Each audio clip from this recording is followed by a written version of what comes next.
morning. Yes, ma'am. Yes, ma'am.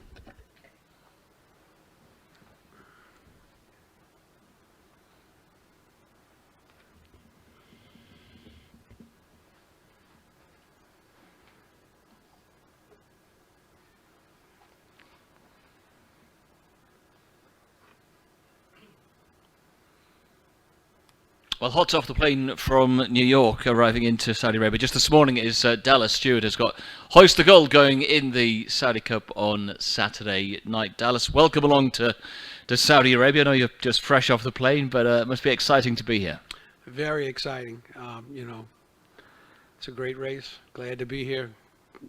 Fortunately, we got invited, and this horse has got some credentials, and we'll see what happens. We're just chatting. You've had runners out in Dubai before, but coming here to Saudi Arabia is a new challenge for you.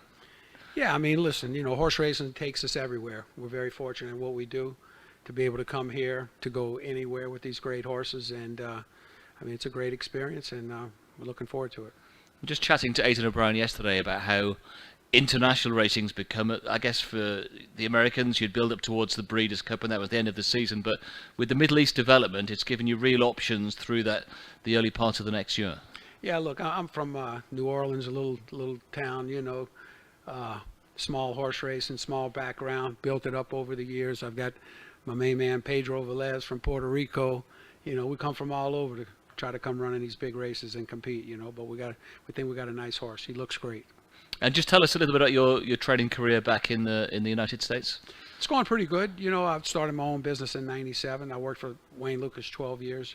We had a lot of fun, won a lot of big races, and it's going good. We've got some young horses, and this horse, we've had him since he's been 2 and developed him over the years, and he's just developed nicely. Of course, he won the Cigar Mile. He won the Phoenix. He's run some big races. He ran second to Cody's Wish last year at the Churchill Downs mile race, and so he's got some credentials. He's a real horse. And looking through his form, Dallas, as you say, he's been around for a while, but it took him a couple of seasons to really start to blossom. Yeah, he's not a big horse. It's amazing that he's just not a big horse. He's not a big, impressive individual. You'd say, well, he's $1 million yearling, or he's this and that, but he's just got that heart. He's got a great pedigree. He's out of a Tappet mare. The owners were very patient with me. Take your time with him. We picked a couple of spots maybe we weren't ready for, but the horse bounced out of it. He's just like he's like a Goliath. He's just a fighter. And I thought it was maybe the running behind River Tiber at the back end of 2022 that we started to see a glimmer of what he could possibly go on to achieve. Yeah, he's matched up against good horses, through his career. Like you said, the last, leading back to last year with Cody's Wish, he tried really hard to beat him. Of course, we all know what he is. And, we took it on the road, went to California 3 times. We went to Del Mar twice, and then we went back out to the Breeders' Cup, and then gave him a little break, and then we fired him up at Keeneland. He won the Phoenix. It was an awesome race. Johnny Velasquez got on him for the first time, and he really found a niche with him. So it was great to have him. So we were lucky to get him. And do you feel he's got more to offer over this kind of a distance? A lot of his form in America has maybe been over shorter trips, but he's unexposed arguably over this sort of 1,800-meter distance. Yeah, look, it's one turn. We think he's a one-turn specialist. We tried 2 turns at the Pegasus. He fought it out hard, did the best he could. And they went hard as well, didn't they? And they went hard, and they National Treasure was right at him the whole way. Yeah. And, he competed very well, but we think that this is a better suit for him. And how do you assess the American Challenge? You're coming out of the Breeders' Cup and the Pegasus.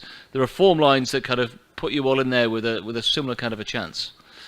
Look, it's a fight. There's going to be a fight. There's, these horses, White Abrojo, National Treasure, Saudi Crown, Senor Buscador. He's a real fighter too. He was trying to win that Pegasus. He's a really good horse. And of course, the Japanese horses and all the other horses. These are horses with credentials. It's going to be a great race. But we're glad to be in it. And it looks like a race there's going to be plenty of pace in there. Do you anticipate trying to sit up with that pace, or might you just be able to take back slightly? I hope he takes back a little bit. He's a horse that he's got to get himself started, and then he can kind of, if he depends on the post position, of course.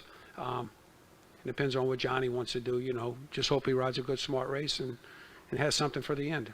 And Dallas, you've only just got in this morning, but what's been the reports from the team as to how the horse has taken the travel over here and settled in? Well, look, with technology now, they send me videos every morning of him galloping, and he looks wonderful. His hair coat's glistening. He looks good. His weight's good.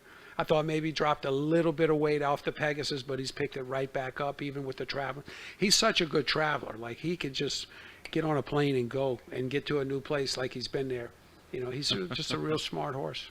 And the dirt surface here, how adaptable do you think it's going to be to take into the Riyadh dirt? Well, I lean on my man Pedro Velez, who's ridden him since he was 2 off and on. And he's ridden him over at Santa Anita. He rode him at Keeneland. He rode him at Churchill Fairgrounds. He's ridden him all over the country, and he says that he loves this place. And he's never lied to me yet. and going home on Saturday, what would be a successful mission for you leaving Saudi Arabia? You're looking for the win, or just for him to show up and run a big race for you? I mean, look, it's all about winning, So if you ain't here to win, you might as well stay home. Indeed. Let's open it to the floor if anyone's got any questions for Dallas. Mikey? You've won with a lot of favorites in the past, but some of the most memorable performances you've had with horses have been huge long shots or overlooked horses that have run really big on the big day. Is it just talk about your training style and really zeroing in on big races and how you do it? I mean, look, you got to believe in what you're doing, and you have to have the animal healthy and train him all the time and kind of get a good feel what's going on. And this horse has been with us a long time. And, some of those horses that were big numbers that ran in, a couple seconds in the Derby, seconds in the Preakness. I ran second to Dutch Row with Big Brown. I had Macho again in there, but the horses all ran great. They were big numbers, but they ran good, and it's, hey, listen, if you don't want to be in great races like this, then you ought to go do something else, I think. And another quick one, you come from humble beginnings, Louisiana, and just to talk about what it's like to be at this point in your career where you are consistently competing at the top level with some of the best horses in the world.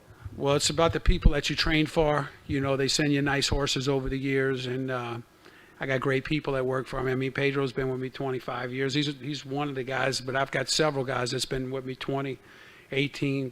We got a good staff, take great care of the horses, and we love what we do. And hey, everybody here just loves the horse racing, and I mean, Saudi has put this race on, and they're showing up to run. It should be a great race. Anybody else? No? Good. Well, Dallas, great to see you. It's you all coming around from different parts of the world that helped to make the Saudi Cup what it is. So great to see you here, and we wish you the best on Saturday. Thank you so much. We're so glad to be here. Good man. Thank you.